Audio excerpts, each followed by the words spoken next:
Hi, this is Bruce Rawles, and I am again talking with Susan Dugan, and we're going to be talking, as usual, about A Course in Miracles. And this is being recorded on the 5th of January, 2018, and we thought we'd talk about how should the teacher of God spend his day, which is one of the topics in the Manual for Teachers in A Course in Miracles. And we both were commenting to each other that we have both been fairly busy, and we've read this before, but haven't done the usual preparation. So we're going to be spontaneously drawing from prior readings and that sort of thing in our conversation today, most likely. But I did manage to get the Ken Wapnick's Journey Through the Manual queued up here to skim through some of the underlined places. So anyway, anything that you'd like to share right off the bat, Susan? No, Yeah. I think this is a great section It is.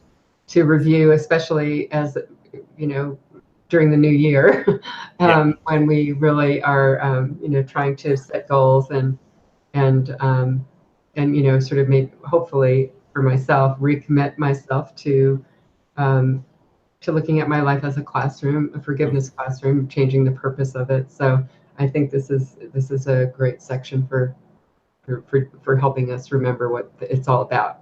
Absolutely. Absolutely. And I actually thought,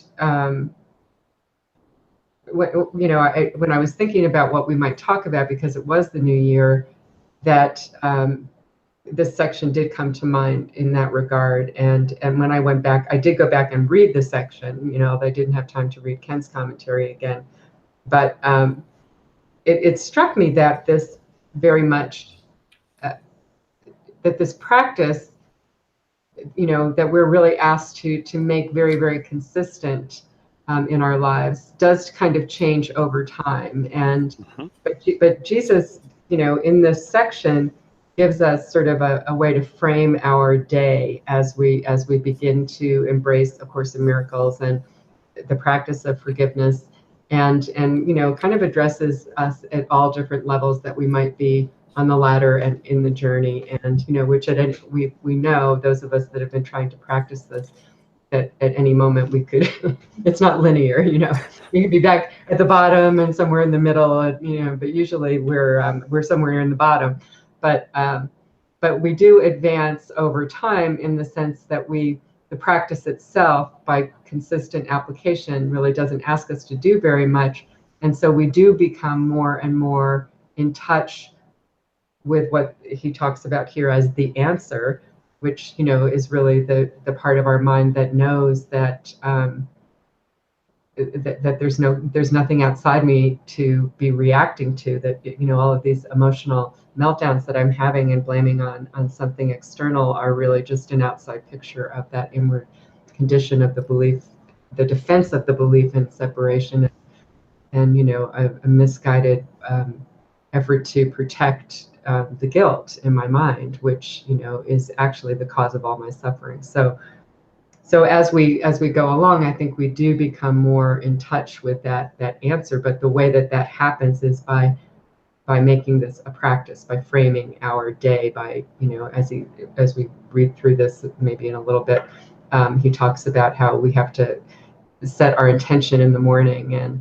it's good. We have to check in during the day, and we should do the same thing in the evening, and take some time to sort of recommit to our purpose and our intention, that I want to look at everyone and everything differently, with the part of my mind that doesn't see all this conflict and division. And that's very challenging. That pretty much It keeps us is. all day long. It really is a full day job for Yeah, every day, isn't it? Yeah. yeah, it really is.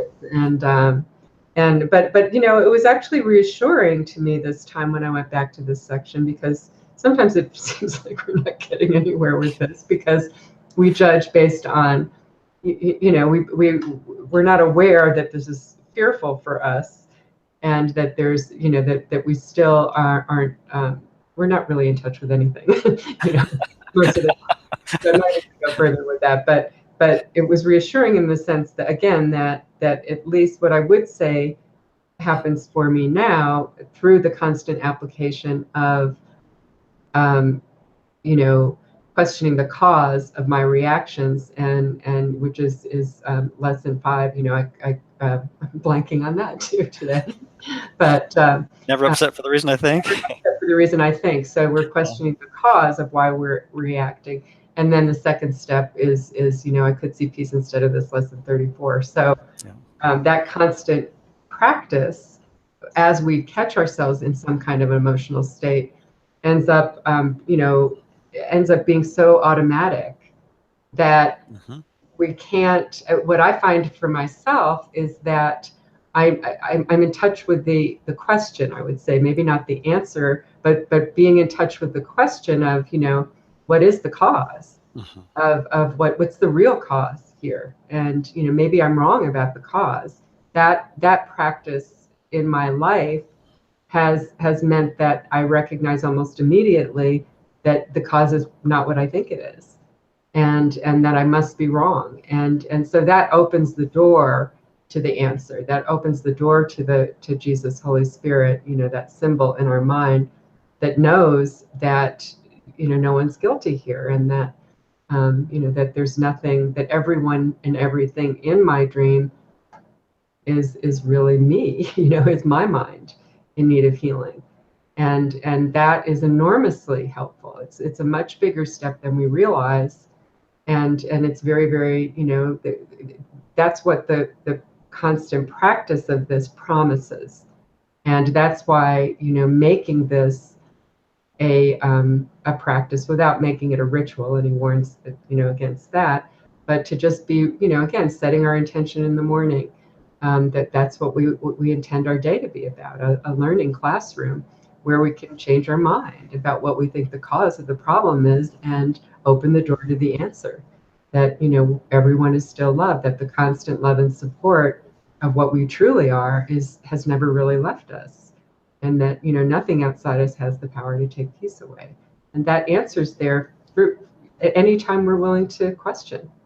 And 24/7, I 365. mean, it really is a wonderful thing, Yeah. Yeah. because there's no, as we become more and more aware through this practice also that there's no solutions in the world. There are no answers in the world. It's just a constant mess, I mean, it is. And Surely. and I mean, that we've been able to deny it as long as we have is really quite, just shows you the power of the will that we really, hold. We think it's apart from God, but it's really not. Mm-hmm. And but it is powerful. The power of our mind is very powerful, and we can dream up a lot of things, and we can deceive ourselves very, very well if we want to, if we desire it, because the power of our desire is our own. And so but eventually it is revealed through this practice as well that um, it's just never going to work. And that becomes good news over time with the practice. Little by little, gradually, it dawns on us that this isn't really threatening. Maybe this is really good news, because there is a sense of huge relief when we open that door to the answer, and the answer kind of dawns on us again and again and again throughout the day. So I've talked enough, but Oh, you've said wonderful things, and and you summarized very nicely a lot of key concepts in our curriculum here, which such as it really is a constant process of recognizing how clueless we are as our seemingly separate selves, and that we can afford to not take our dream drama seriously, and it is a practice that generalizes over time and becomes maybe easier isn't the right word, but it's certainly simpler than we usually initially think of it as, and it's really just a matter of being willing to choose that lucid awareness that sees without condemnation, without judgment, and just sees how silly our quest for trying to find meaning in a meaningless world, as the early workbook lessons probably so many of us are reviewing now again for the how many th time right. remind us this, like the meaning that we've ascribed to the world just is all made up, And like you were saying, it's the testament to the power of our minds, which Jesus in A Course in Miracles says, if I took that from you, I'd be violating, and I'm paraphrasing as usual, the most fundamental law there is, the law of cause and effect, and we have this phenomenally, stellar mind that we all have to make up a hologram based on a misconception that we call space, time, bodies, individuality, and the whole thing, that which by default is based on the sin, guilt, fear paradigm. But if we just look at it without condemnation, we can start to turn it around. So I think the way we spend our day really becomes just gently, every time we find ourselves in a moment of discomfort or emotional meltdown, or however you want to phrase it, Right. just say, I could see peace instead of this. There is another way to live my day, and to spend the seeming time that we have. And it does seem like it's a cumulative thing, and just paying attention to those promptings that, when we feel less than completely peaceful and completely joyous, um, and just figure, okay, I must have chosen wrongly because I'm not at peace. Right. I It mean, really is that simple, isn't it? Yeah. yeah, Yeah. yeah, it is. I mean, it's not always that simple for us to accept Right. that. Yeah. Intellectually, Yeah. we can do it, but Right. but that becomes more easier too, I think, because I mean, I think that Jesus's goal, one of the big goals as our teacher, is to get us to see, really looking at him, looking with him, gets us to see how painful what we're doing is. I mean, he's really when he's lifting the veil on our self-deceit, and the belief that this is happening to us, and he's getting us to associate, a choice that we made in the mind for our reaction. The consequence is how I'm feeling, Mhm. and I don't have to keep choosing this. And even though that is very threatening to the self that we think we are, because that's sort of what preserves the who we think we are, what we think we are. Um, we're learning that it's my choice for the ego, to the belief in separation, and the guilt in the mind, to defend the guilt in the mind, that is keeping me in hell. And I don't have to keep doing it. And it's such an enormous relief Mhm. when we do have that experience of, I'm wrong, because it just we stop charging back into the dream to try to fix something that our experience really should tell us has never been fixed. Mhm. And and never will be, right? it's because it never was broken. Yeah. Yeah. But that's certainly not the way it looks in form, and the way we made it up to look. So, but it's such a big relief, because on some level we know that it can't be fixed. We know that there's enormous grief and guilt that people carry over trying to, not to mention the enervating energy that they're just putting out. How exhausting this all is. So it does become, we very gradually, through the practice, even without knowing it, kind of, however grudgingly, become more and more happy learners, because it works. It returns us to peace, Yeah. which really has never left, but we keep running away from. Right. Running Yeah. away, yeah. There's a quote that some people in one of our study groups brought up a while ago that I really like. It's it probably really is applicable more directly to the Holy Spirit, but that guiding awareness. But the quote goes something like, if God seems far away, guess who moved, kind of thing. Yeah, yeah. And the only reasonable answer is, well, I guess I did. Right. But only in mind. And that's another reminder that the curriculum that we're working with is always and only about the mind. And that means that we can afford to not take the feedback as real, but at the same time we can use every little bit of it to get us back to the mind. And I think Yeah, that's that's the helpful, point. isn't it? Yeah. That's right. Yep. Yeah. So I don't know if we want to read a little bit of this, maybe. Sure, why not? Yeah. And I do want to read first just that little part about at the beginning where he's talking about staying in touch with the answer. Mm-hmm. And so in the very first paragraph, he's saying to the advanced teacher of God, and that's what he says the entire manual is really geared toward the advanced teacher of God. But that's, even though we're not advanced teachers yet, he's showing us where this will lead. You know, he's Right. applying a process. So to the For us wannabes. right. And you know, that's very humbling, of course, if we try to think that we're very spiritually advanced, but it's actually very reassuring that we don't have to pretend that we're further along than we are. Mm-hmm. So to the advanced teacher of God, this question is meaningless. There is no program, for the lessons change each day. Yet the teacher of God is sure of but what thing. They do not change at random. Seeing this and understanding that it is true, he rests content. So, I mean, everything that is happening, you know, we become happy learners. We become, we recognize that everything is leading me home, and as if I give it that purpose, and that's all I have to do. Seeing this and understanding that it is true, he rests content, the advanced teacher of God. He will be told all that his role should be this day and every day. So, you know, he will be consistently choosing the right mind. You know, that won't be a real struggle at all. He knows it's there.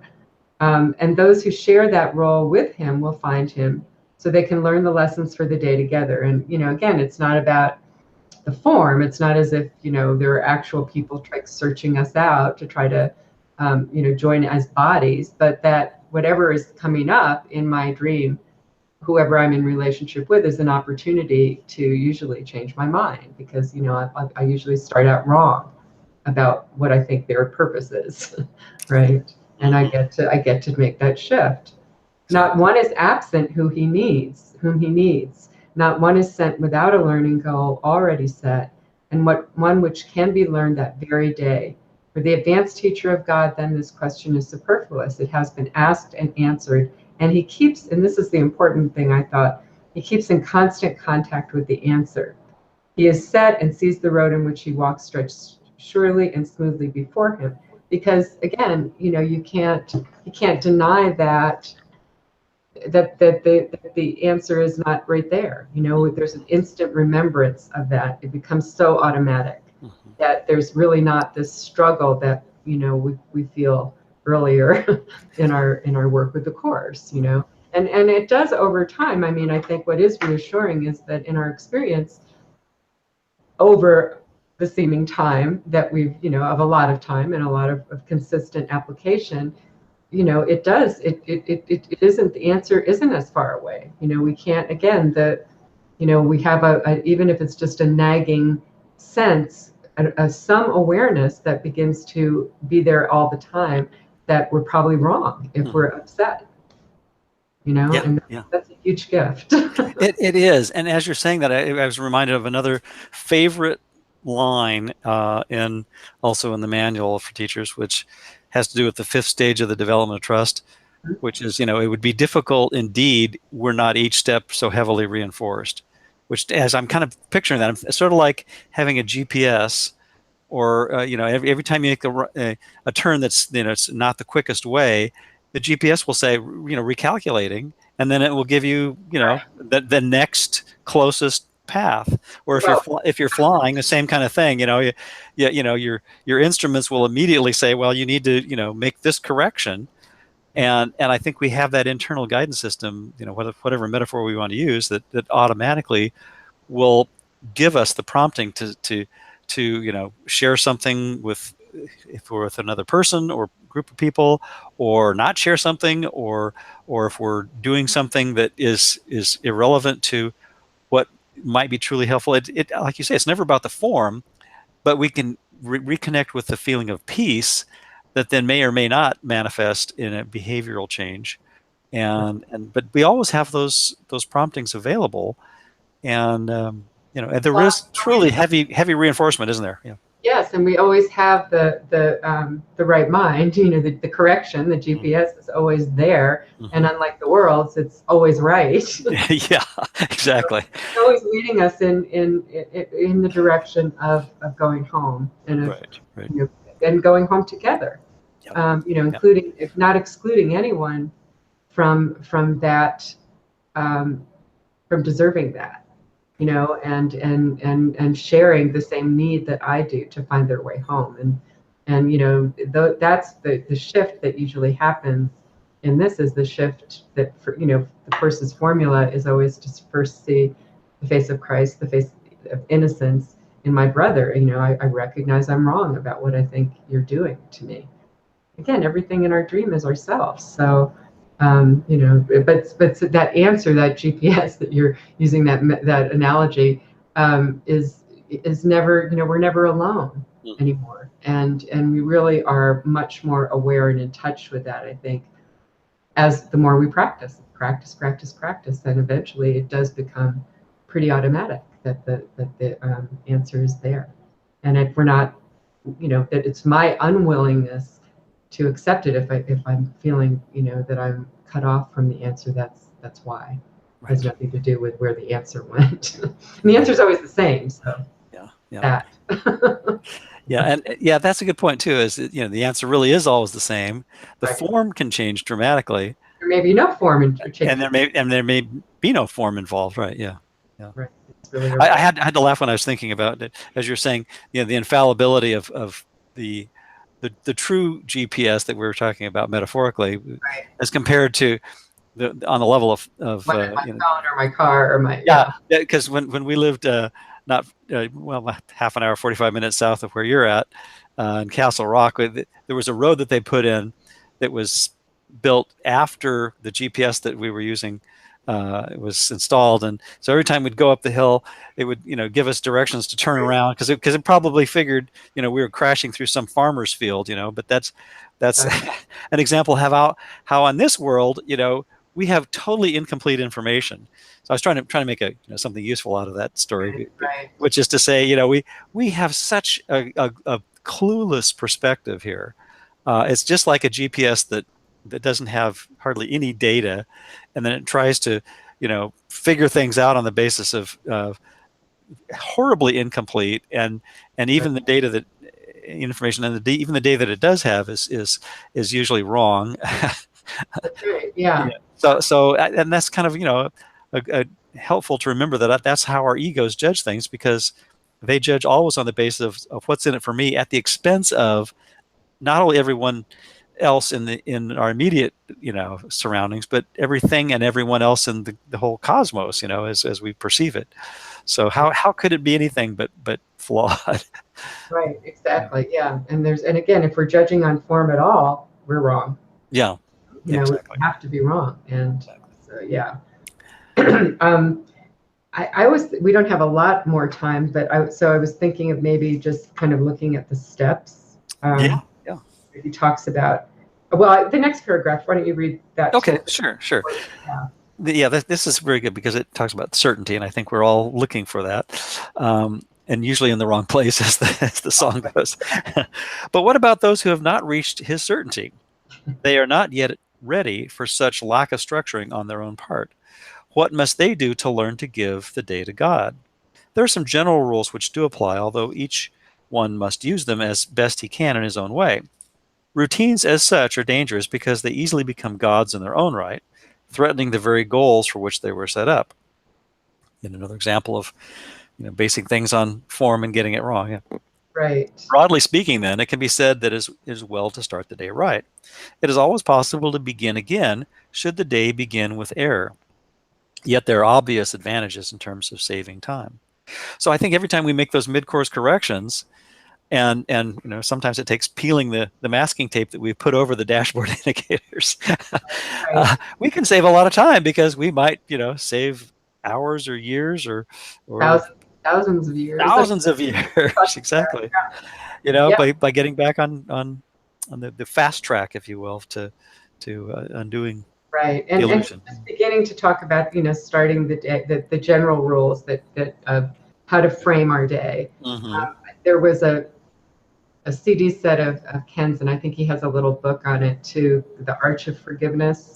Yes, that's a good one. It's wonderful, and I was listening to it a few weeks ago, and hadn't visited that material in a long time, but he talks a lot about how Jesus is trying to get us to frame our day, and again, really to make this is a classroom, change the purpose, and this is a perfect example of how Jesus is giving us some tips on how to do that in a very practical way. Exactly. And on the next page, and in paragraph 4, I'm just going to read part of that paragraph, beginning with line 7. He says, perhaps the one generalization that can be made is this: as soon as possible after waking, take your quiet time, continuing a minute or two after you begin to find it difficult. You may find that the difficulty will diminish and drop away. If not, that is the time to stop. And that's similar to in the workbook. There are meditations that he talks about, kind of simple guided meditations that he'll talk about. And he's basically saying, can you connect with this part of your mind? So at the beginning of our day, to make it our intention to have help, seeing everyone and everything as Jesus does, or being in touch with Jesus throughout our day, so that we can be conscious of when we have not done that. Right. That's really what so much of the course is about, is catching ourselves spending our day in ways that the teacher of God would never spend his day, in terms of serving the teacher, the other inner teacher in our mind, the ego. Day, is all about the proving specialness, proving I'm right, proving my judgments are especially insightful, and however attacking they may be, right? And getting my way, getting my needs met. So all of those things are part of our curriculum as they arise throughout our day, and whatever's coming up in my face, which seems to be at random, that's the way we set it up.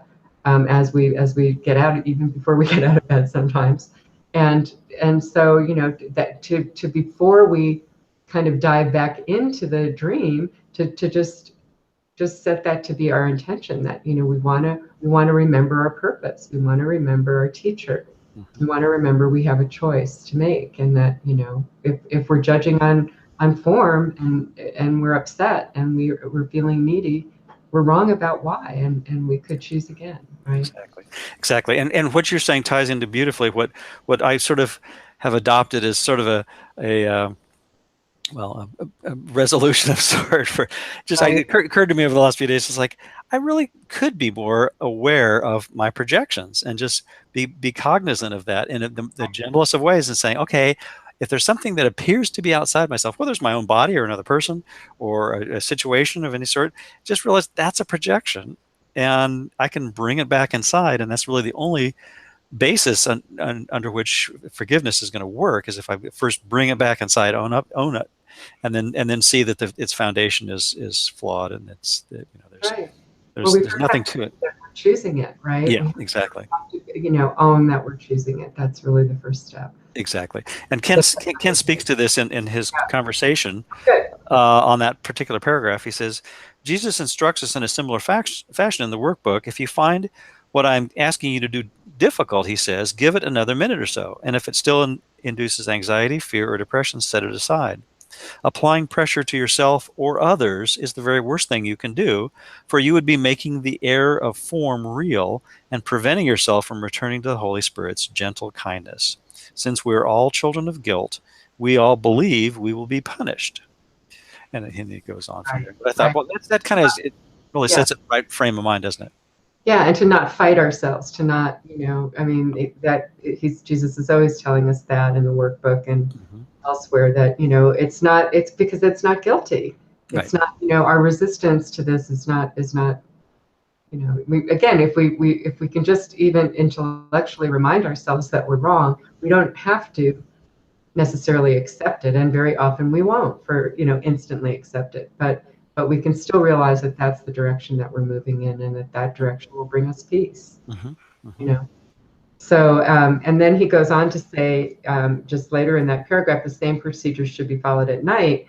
Perhaps our quiet time should be fairly early in the evening. I mean, he gives us kind of, those kind of specific things, but really, it doesn't really matter. But he says, it is, if it is not possible for you to do it right before you go to sleep, you can do it early in the evening. It is not wise to lie down for it. He's telling you because you might fall asleep, but it doesn't. I don't fall asleep like that, so it's okay. It is better to sit up. I mean, really, this is a personal thing. But having gone through the workbook, you must have come to some conclusions, because we've worked with some of those different guided meditations, hopefully. And then, if possible, however, just before going to sleep is a desirable time to devote to God. It sets your mind into a pattern of rest and orients you away from fear. And if it is expedient to spend this time earlier, at least be sure that you do not forget a brief period, not more than a moment will do, in which you close your eyes and think of God. So, again, to just kind of set the intention for our sleeping dreams, just as we do for our waking dream, that I want to be in touch with with my teacher. I want to not forget my purpose, and to have whatever arises in our dreams be something that we can look at with Jesus too. And that it's one continuous dream. It seems like it's two different kinds of dreams, but it's not. And so it's really just that's the way we frame our day, in the morning and the evening. And then he talks about later maybe you want to read some of, I think it's in paragraph 3. He starts to really talk about how we keep in touch with it, I think. How simply and how easily. Well, it could be before that. I'm sorry. No, that's kind of where it is, I think, or where it begins. How simply and how easily does the time slip by? Okay. See that? Yeah. Before we do, I just wanted to make a comment on what you're sharing, because it kind of reminded me of having just read and starting to reread Gary Renard's 4th book. The practical steps that he's talking about there. Sometimes I think it helps that he, from time to time, not to make a big deal out of the specifics, but just to remember that, each of us that appears to be a separate person really is, the caretaker of our mind, and we're essentially responsible for bringing that part of all of spirit back together, and that's all we really are in charge of. Right.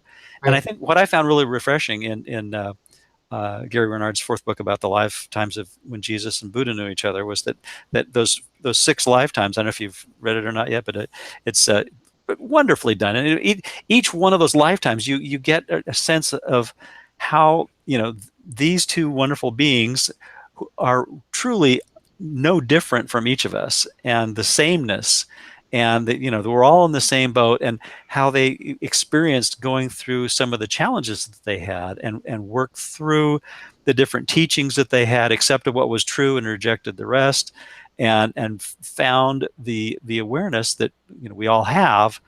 It basically made it humanized it and made it more relatable. And so it was sort of like, in a way saying, hey, we did this in just the same kind of circumstances that you find yourself in. You can do it too. And it was I thought, a really helpful pep talk of a sort. And so when I hear, these kind of reminders, better to sit up rather than lay down, it's sort of, it kind of brings it in on a, not necessarily an earthly frame, which isn't the point, but it brings it to a point where we can believe it, and it's acceptable. And I thought that was really helpful. So anyway, just he's always trying to get the condition we think we're in. So exactly, that's it. Exactly. It does relate to us in that way, because he knows we think we're bodies, and so yeah. Use the bodies as a reference. Yeah, exactly. It doesn't, he doesn't endorse the validity of the belief in the body, but he knows that that's a belief to be undone, and he's trying to help us.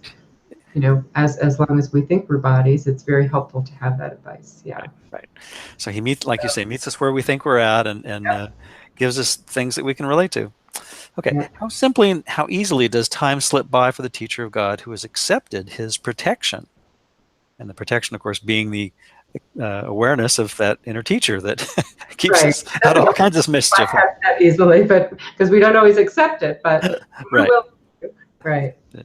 All that he did before in the name of safety no longer interests him. For he is safe and knows it to be so. He has a guide who will not fail. He need make no distinctions among the problems he perceives. Sounds like miracle principle number one, doesn't it? For he to whom he turns with all of them recognizes, there we go, no order of difficulty in resolving them. He is as safe in the present as he was before illusions were accepted into his mind, and as he will be when he has let them go. There is no difference in his state at different times and different places, because they are all one to God. This is his safety, and he has no need for more than this. So that sounds like a perfect example of the New Year's prayer of making this year different by making it all the same, right? Right. And because we do have a presence in our mind, an ego-free presence in our mind, that's what our teacher gives us. I mean, we can't count on our egos. We can't count on any ego, any part of the ego thought system. But we can always count on the part of our mind that knows we're safe in truth. That's the part that we need to turn to, and we can connect with throughout our day. Ask to connect with the part of our mind that offers us this constant love and support, and when we're afraid, I mean, when we're angry, when we're upset, when we feel like we have to fix something in someone else, when we think our world is broken and that in need of fixing, that's when we can rely on this presence. And we still see a hierarchy of illusions and experience it that way. Jesus does not, and that's why we need a teacher until all of the areas that we're still holding on to in our specific, grab bag of guilt, as Ken used to say, are that hierarchy does begin to dissolve. Mhm. But that's at the very top of the ladder, that we no longer have any hierarchy. And so again, it implies a process and a journey, but we're not alone. We're never alone in the journey, and that's so reassuring, don't you think? It is. Yeah. So how about I'll read the next paragraph too, because that's sort of Okay. the checking in part, I think. Yet there will be temptations along the way the teacher of God has yet to travel, and he has need of reminding himself throughout the day of his protection. How can he do this, particularly during the time when his mind is occupied with external things? So when we're busy, when we're in meetings, when we're, occupied with just getting through our day, he can but try, and his success depends on his conviction that he will succeed. And that's really the faith that we have in our teacher, and that this practice is not going to let us down. He must be sure success is not of him, but will be given him at any time, in any place and circumstance he calls for it.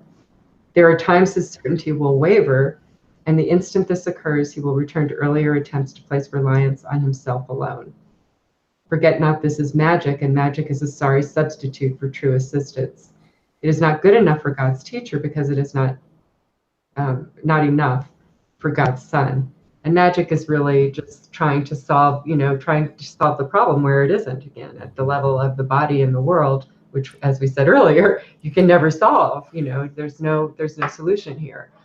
But that attempt will always leave us feeling in conflict and bereft and panicky and fearful and all of that. Dream repair just doesn't work. Right. It doesn't. And we're learning that. I mean, we learn that every day moment we practice this. Right. Exactly. So, but I love that. But really, that idea of really kind of staying, even throughout our busy day, it doesn't take very long. The answer is kind of there, and the consistent effort that we're giving to this practice, when we are aware and really, by just paying attention to our feelings, is going to bring it to us when we need it most. So, and often that's when we become, it does take that kind of something to kind of snap us into awareness that we've drifted into the ego thought system again. And of course, we didn't drift; we chose. But it doesn't feel like that. So Yeah, there was a pressure applied to the wheel or the yoke or whatever, whether it was a car, plane, whatever metaphor, mhm. and before those indicators say, you need to go back Right, back right, this way to get on course again. Yeah, right. What GPS or avionics or whatever, right? Yeah.